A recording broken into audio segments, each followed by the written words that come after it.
no que perdieran la salvación, les está diciendo Pablo aquí a los judíos. No, a los judíos que ya habían aceptado a Cristo por circuncidarse, no significaba que perdieran la salvación, pero sí significaba que perdían la gracia del Señor. La gracia del Señor se apartaba de ellos. ¿Puede alguno de ustedes vivir hoy en día sin la gracia del Señor? La respuesta es no. Nosotros necesitamos de su gracia cada segundo. Y entonces, si estamos haciendo algo que nos está sometiendo a yugo de esclavitud, estamos alejándonos de su gracia. Y ese es el peligro. ¿Cuántos matrimonios hoy en día están colapsando? Yo lloraba ayer por una pareja que me enteré que están, después de 40 años de casados, están separándose. Y comienzo a orar y a orar y a orar cada instante por ellos. Cada vez que me acuerdo, el Señor me pone a orar por ellos, porque sé que hay una fórmula para salir de eso, y es entregar todo yugo y vivir bajo su gracia y la dirección de su Espíritu. Esos yugos te van apartando de la gracia, y al apartarte de la gracia tú estás en peligro. Estás caminando por una cuerda floja, en cualquier momento caes. Y no importa cuánto tú digas que estás firme, no importa cuánto digas tú que nunca te va a pasar, si tú comienzas a tener yugos, esos yugos te van a separar de su gracia. Santiago lo hablaba allá en el capítulo 2, también estaba de acuerdo con Pablo. El propósito de la ley fue específicamente mostrar el pecado. El propósito de la ley no fue dar salvación, el propósito de la ley fue mostrar el pecado. El propósito fue otorgar la salvación, muy diferente. Así que miremos por lo que nosotros debemos de mirar, por andar como el Señor quiere que andemos. El punto 2 dice que nos sostiene firmes en Él. ¿Qué es lo que nos sostiene firmes en Él? Dice Gálatas, pues nosotros por el Espíritu aguardamos por la fe la esperanza de la justicia. Algunos de ustedes a veces han dicho que es una injusticia. Yo recuerdo cuando mujeres llegaban a orar conmigo para que el Señor sacara a sus hijos de la cárcel. Y creo que era la primera vez que esas madres intercedían por sus hijos. Entonces por eso resultaron sus hijos en la cárcel. Aquí hay un proceso que es lamentable, pero que en últimas termina así. Cuando las madres no oran por sus hijos suficientemente, sus hijos terminan con malas amistades, y las malas amistades los hacen conducir al delito y en últimas a la cárcel. Y siempre las madres decían, pero pastor, está en la cárcel y le dieron 25 años y él es inocente. Y sí, probablemente fuera inocente, pero las leyes lo veían de otra forma. El asunto aquí es que nosotros tenemos que andar en la justicia del Señor, pues nosotros por el Espíritu aguardamos por la fe la esperanza de la justicia, porque en Cristo Jesús ni la circuncisión vale algo, ni la incircuncisión, sino la fe que obra por el amor.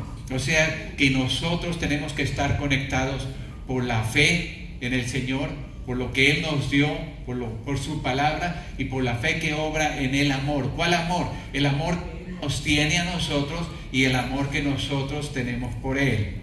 ¿Sí? Primero Él nos amó primero, antes de que nosotros llegáramos a amarle.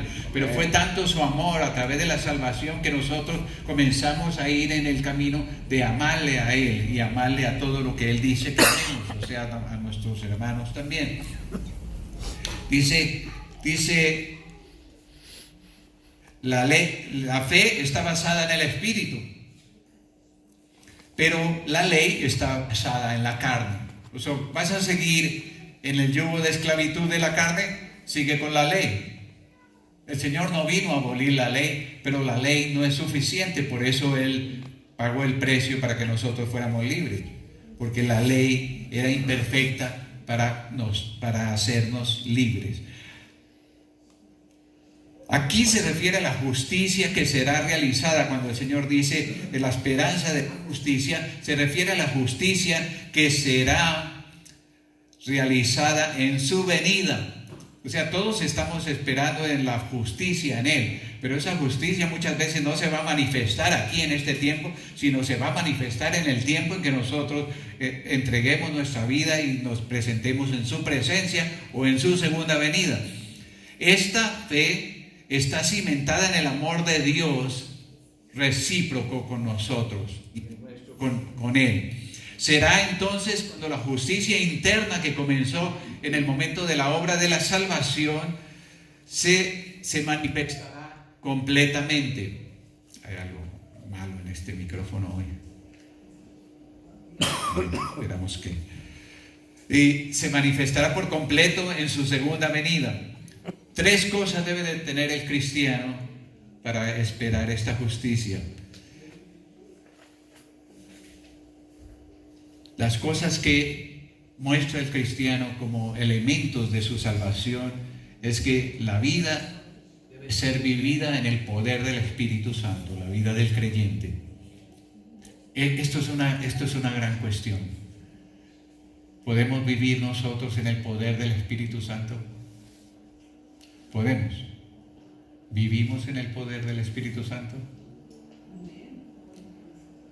Escuché un testimonio de alguien una persona con una unción tan especial, que donde él llegaba y había enfermos siempre eran sanados. Entraba a los hospitales y ponía sus manos y la gente era sanada. Y yo creo que el Señor quiere darnos esa unción tan especial, pero nosotros no queremos pagar ese precio. El cuestionamiento que hoy en día nos tenemos que hacer: ¿estamos viviendo como si fueran los últimos tiempos? ¿Estamos realmente esperando que el Señor levante su iglesia? Porque si no estás bien, no estás esperando que el Señor levante su iglesia, porque primero quieres estar bien.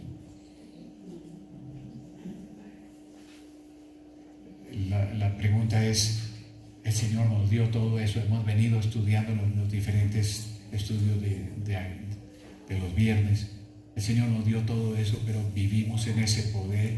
La vida del creyente tiene que ser vivida en el poder del Espíritu Santo. El cristiano, el segundo aspecto, el cristiano tiene que ejercitar su fe en Cristo. Una fe sin obras es una fe muerta, dice Santiago.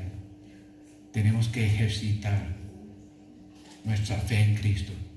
Estamos en medio de una dificultad y acudimos primero a Cristo Jesús.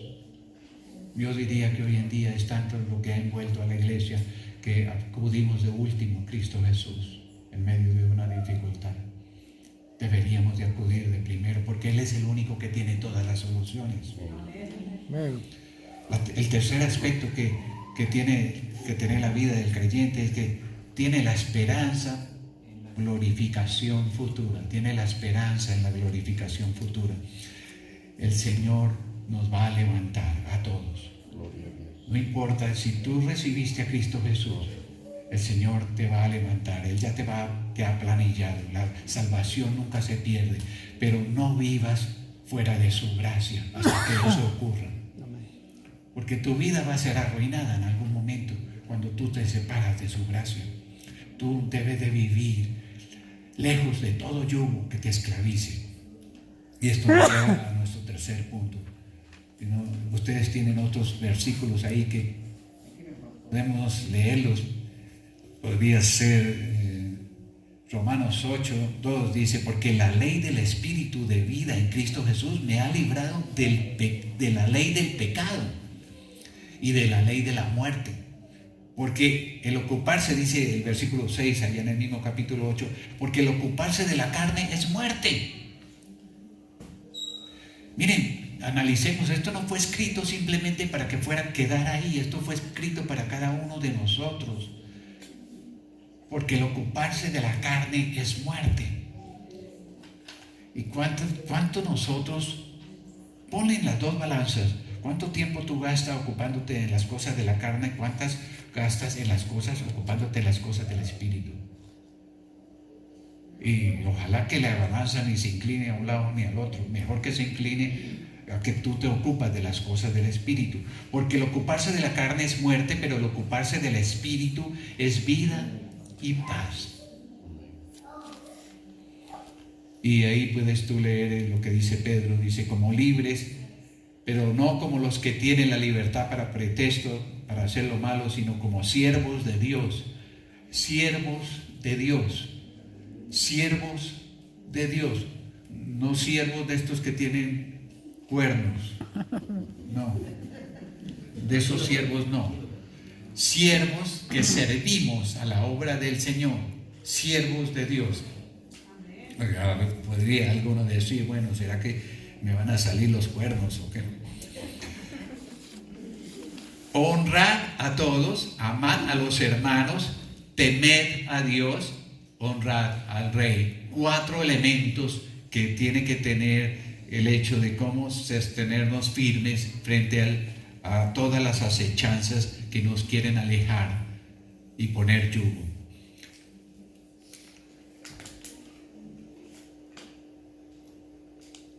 Miremos ahora lo que dice nuestro punto 3, lo que debilita nuestra relación con Él. Gálatas 5 continúa diciendo lo siguiente: vosotros corríais bien, les dice Pablo a los Gálatas.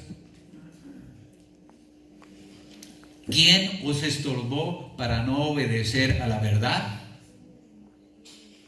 Esta persuasión no procede de aquel que os llama. El Señor había llamado a los Gálatas como el Señor nos ha llamado a cada uno de nosotros.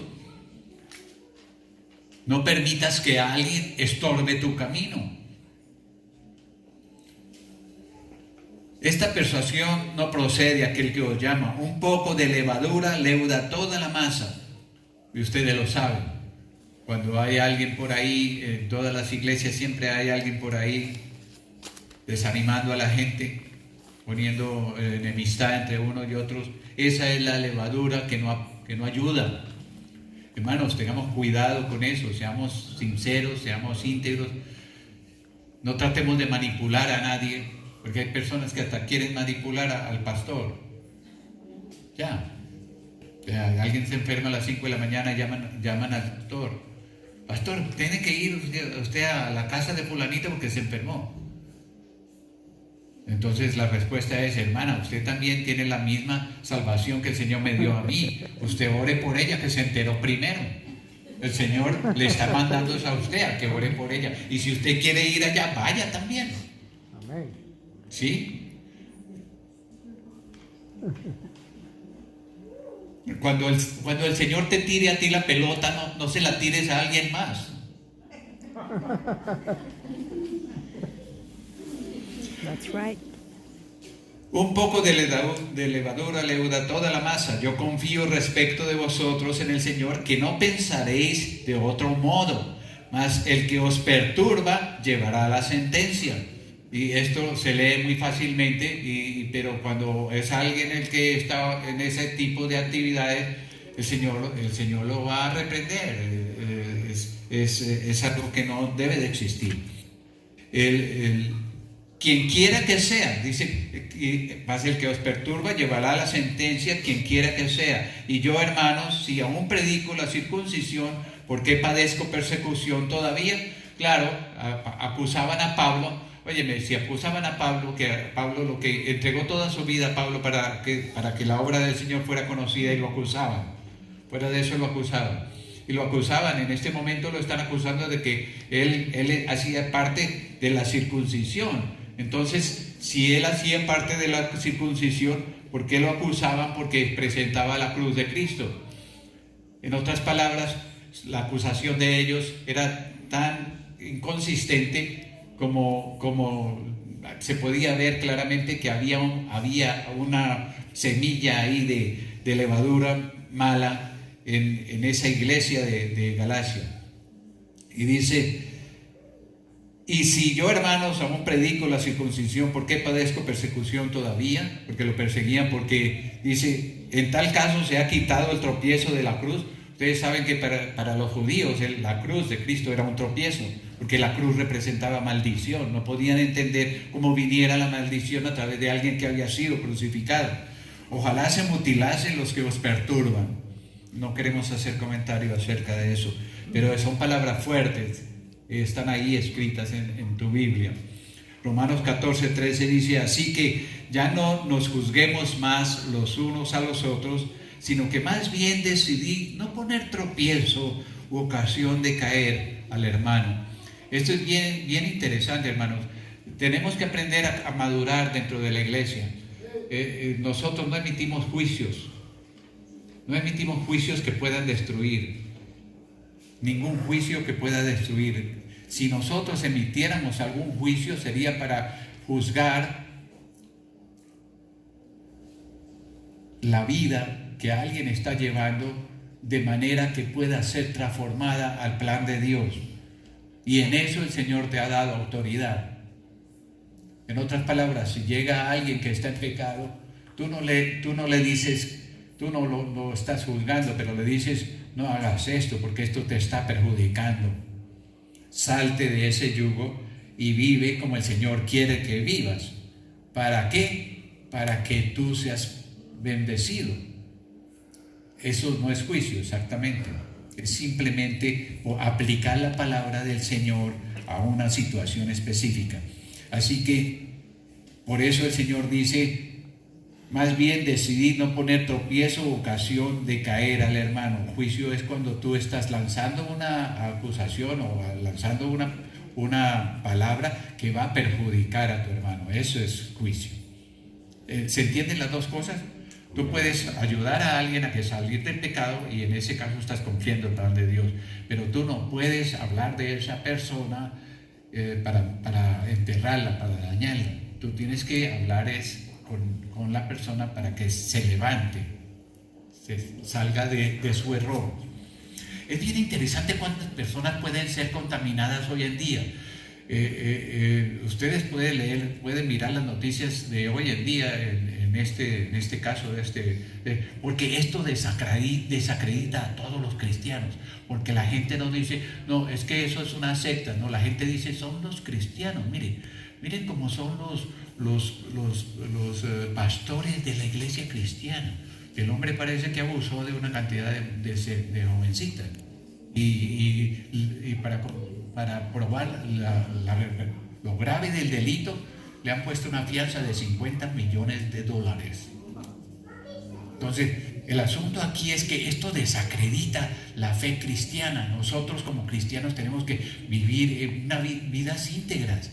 Tú no puedes ponerte a hacer cosas que no te convienen. No, es que, pastor, yo estaba ahí en esa discoteca porque ahí hay mucha gente para evangelizar. No. Hay más gente afuera de la discoteca para evangelizar. Con seguridad. ¿No lo creen ustedes?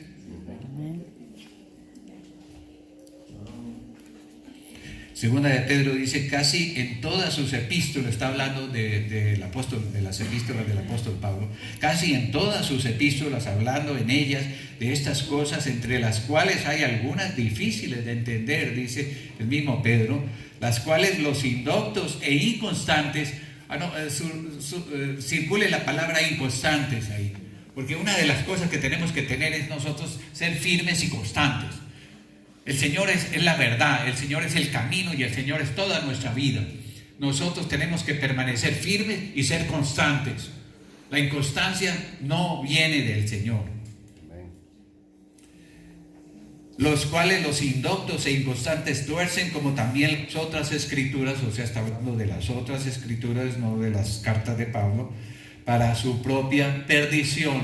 Las tuercen para su propia perdición. Cuidado.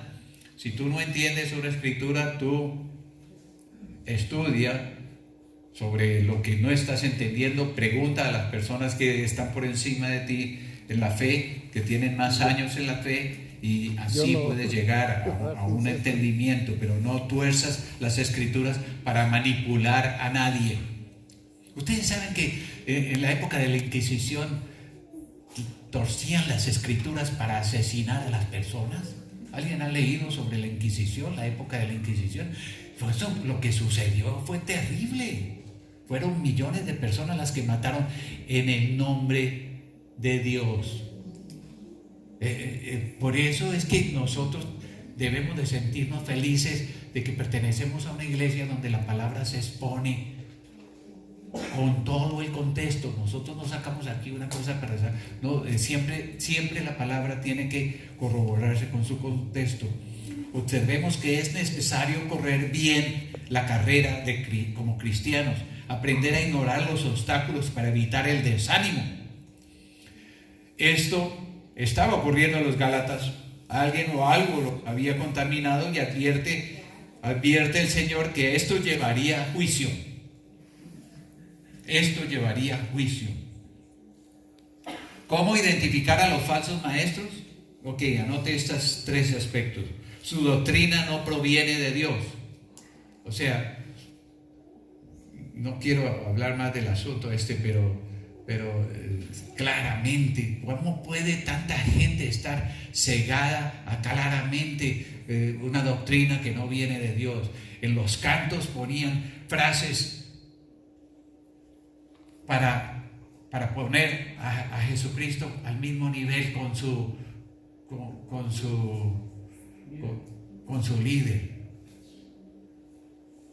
y llevar a las señoritas a la idea de que era una gran bendición si su líder se fijaba en ellas. ¡Wow! ¡Cuánta aberración, por Dios!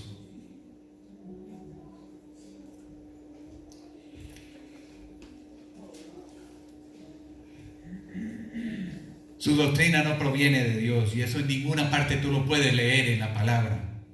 Pero la gente, como no lee la palabra, sino van como ovejitas al matadero, allá a una iglesia donde haya harta gente, allá llegan.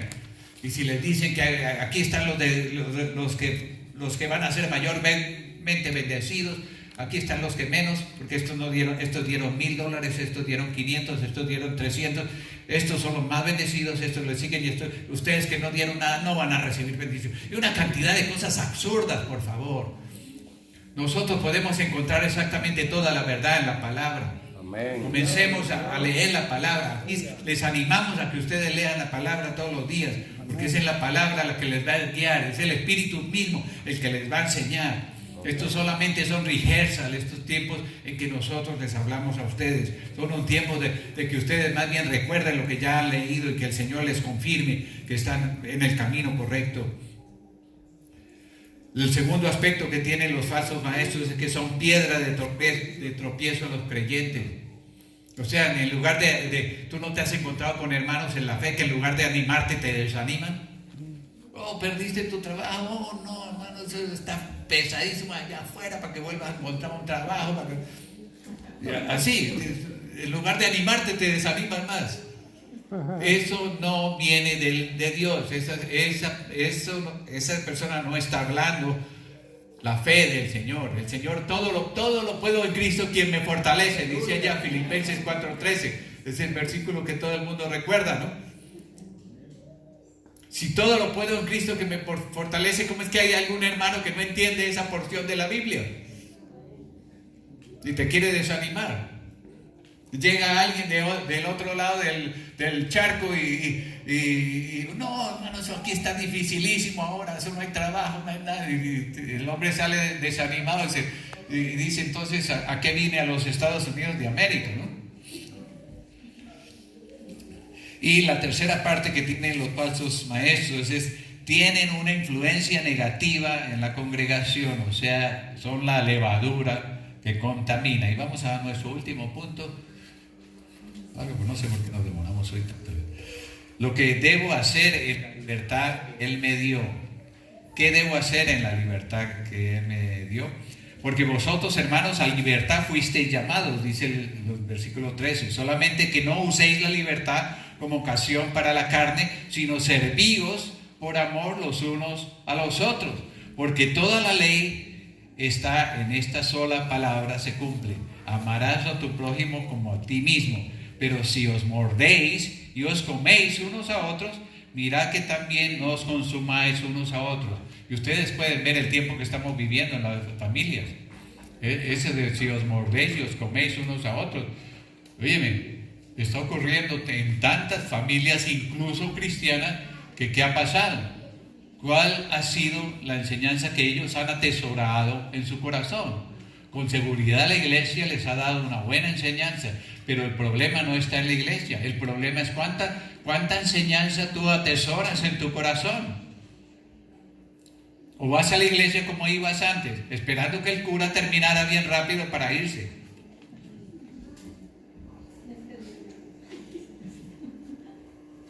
¿Cuánto atesoraste de eso? Bueno, no había nada que atesorar en esa época, pero hoy en día tú tienes que atesorar la doctrina que el Señor estableció.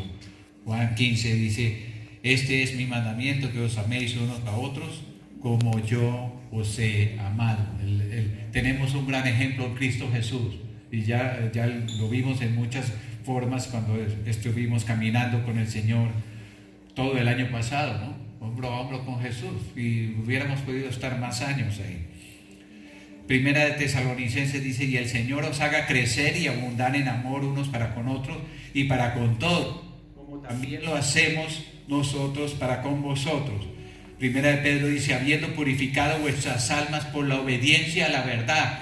Óyeme, habiendo purificado vuestras almas por la obediencia a la verdad, nosotros tenemos que estar seguros que estamos obedeciendo la verdad que Cristo Jesús escribió en su palabra. Nosotros